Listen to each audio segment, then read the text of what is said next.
to have Governor Eric Greitens in studio. And trust me, you did not rappel into the building, did you? We did not rappel in. We just walked in, rolled in, but happy to be here today, Mark. Well, great to be with you, man. It's good to see you. What brings you to St. Louis? You know, we were in town actually talking with a number of business leaders here in St. Louis. So our number one mission has been more jobs and higher pay for the people of Missouri. And we're sharing with them a lot of the good news about the jobs that are coming in to Missouri. Yeah. That's something you campaigned on. Yes. Something we've talked about, the different ways as a candidate that you wanted to bring business in.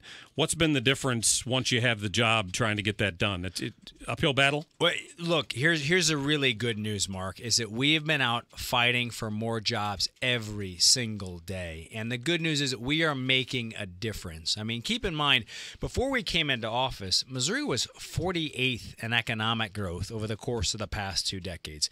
People were struggling. Businesses were struggling. Since we've been in office, we're making a difference. In our first 6 months in office, the state of Missouri moved up 9 places in the rankings of best states to do business. You know, since March, we brought 23,000 new jobs to the state of Missouri. And again, we were 48th before we came into office. Since March, we're outpacing the nation in job growth.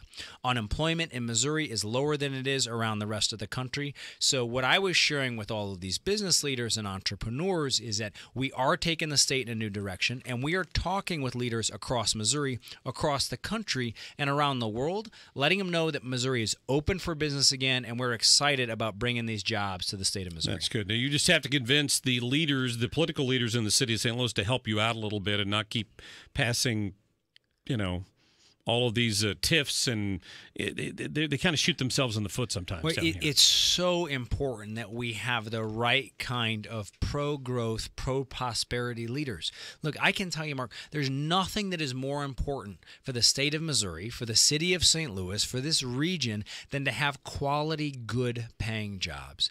When I was a Navy SEAL, as you know, when I came back and I started this organization, the mission continues, to help veterans transition. The number one thing we knew we could do, not just for them, but for their entire family, was to make sure that they had a good paying job. It not only puts money in people's pocket, but it provides people a sense of dignity, a sense of purpose, a sense of meaning. So these business owners that you were talking to, were they just in the city of St. Louis? Were these city business owners? This was city of St. Louis and the St. Louis region. Okay, so lots of CEOs from around the region. And what we were sharing with them is that, A, the results that we talked about the fact that we've got the state moving in a new direction, and B, that we want their help to get the word out around the country that if you're thinking about building a business, if you want to move a business, Missouri's open for business. This is a great home for you. And I was really pleased that they're all very excited about continuing to invest in the state. So before I get into what else you talked about there, one thing I think we need to bring up is the fact that you and I talked about right to work when you were running. Yes. Now with these ballot initiatives that are coming along, that's complicated things a little bit. Yeah. What's your position on that? Look, we got it passed. It was important to get it passed, and it's important to make sure that it remains the law of the land so that workers in Missouri have the freedom to work. And keep in mind, this is very simple. What this means is that anyone in the state of Missouri has the right to work at any business without being forced to pay dues to an organization that they might disagree with. If you want to join, it's your choice, but you can't be forced to. And having that kind of worker freedom is really important in the state of Missouri. That was one of the important reforms that we got done. The other one I was talking about today was also the fact that we took on the trial lawyers in the state of Missouri. Before we came into office, the city of St. Louis was ranked by the American Tort Reform Association. This was their language, not mine. They called it the #1 worst judicial hellhole in the country. The U.S. Chamber of Commerce, you look back at 2016, they ranked the state of Missouri as having the 49th worst legal environment for businesses in the country. We took on the trial lawyers. And look, this wasn't easy. This means you're taking on the insiders and the lobbyists and the career politicians. We took on the trial lawyers. We got this legislation passed so that we can now have a good environment for people to grow businesses in Missouri. And this was the discrimination legislation? This was correct? a lot of legislation that we passed around tort reform. One of them, for example, was around the expert witness standard. Okay. We moved Missouri's standard up so that it's in line with the federal standard. Around discrimination lawsuits, again, moved Missouri's standard so it's in line with the federal standard. A lot of this was just really basic work that had to be done in order to make sure that Missouri is competitive so we can welcome businesses. We're talking to Missouri Governor Eric Greitens. When you talk to these business owners, because I know some of them were in the city of St. Louis, what was their reaction to how law enforcement handled the protest after the Jason Stockley verdict? So happy, so pleased. I mean, what they saw, first of all, and what I emphasize, is that our law enforcement officers did a great job. They did a great job. And we handled this much differently. I mean, Mark, before the verdict came out, I sat down, I met with a lot of African-American clergy leaders. We sat down and we met with the Legislative Black Caucus. We both put out statements saying that no matter what the verdict is, we want people to react peacefully. The night before, I went out with a fiance, and we said together, whatever the verdict is, we want people to react peacefully. And then our law enforcement officers did an incredible job. They went out, and for everyone who was peacefully protesting, they made very clear, we're going to protect you.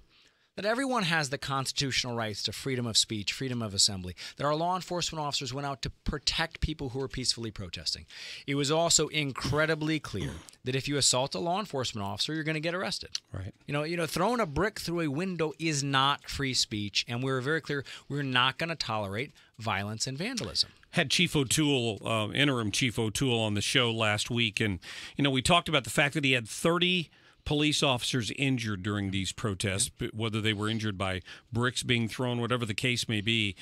And, among his ranks, a lot of his officers are feeling pretty disrespected because of the lawsuits that have been filed with the ACLU, the fact that the city board of aldermen can't seem to come together and even support a resolution honoring the police. Yeah. It's hard to maintain law and order if you don't have a good sense of morale among these officers. We have to support our law enforcement officers. They have to know that we have their back. One of the things that made this so much different was that we went out and we told law enforcement officers, we've got your back. Go and do your job. And compared to the past, where you had leaders who literally wanted to give people a safe space to loot and to burn and to riot, we were very clear. We said, if you loot, you burn, you riot, the only safe space you're going to have is in a jail cell. And we're going to support our law enforcement officers. And I think that message has been felt, and it has been heard by officers on the front lines who know that we're doing things differently. We have their back. We're going to support them. And I'll also mention, Mark, you're always so good about mentioning this as well. We support their families. That their families are involved in this. When I was out with these guys, as they're going out for their third night, putting on all of this gear, the one thing I asked them to do was to thank their families on behalf of all of us, because their families also make a sacrifice. Did you get any feedback then from the groups you met with ahead of time over the police response? Because since then, some groups have been rather vocal, concerned about what they call kettling and the officers being too rough with the protesters and things like that. Did you get any feedback since you met with the fiance of Anthony Lamar Smith and some others? Well, the fiance was so supportive of the idea that we want people to react peacefully. And this is what she said, she said, all of these folks who want to go out and engage in vandalism and violence, she was very specific. She said, they're not doing that to honor my fiance. She said, they're not doing that to honor my daughter. She said, they're doing that for themselves. And our police officers did a great job. You saw our officers on foot, on bicycles, actively protecting people who were peacefully protesting. But again, we told them is the minute somebody assaults a law enforcement officer, go ahead and arrest them. When people threw bricks through windows in the Loop, they got arrested. Right. And they were caught, they were cuffed, they woke up in the morning facing felony charges, and that's the right thing to do. Very good. We're talking to Missouri Governor Eric Greitens. We're going to get to a break real quick. He's promised to stay with us here till the top of the hour, and maybe let's see.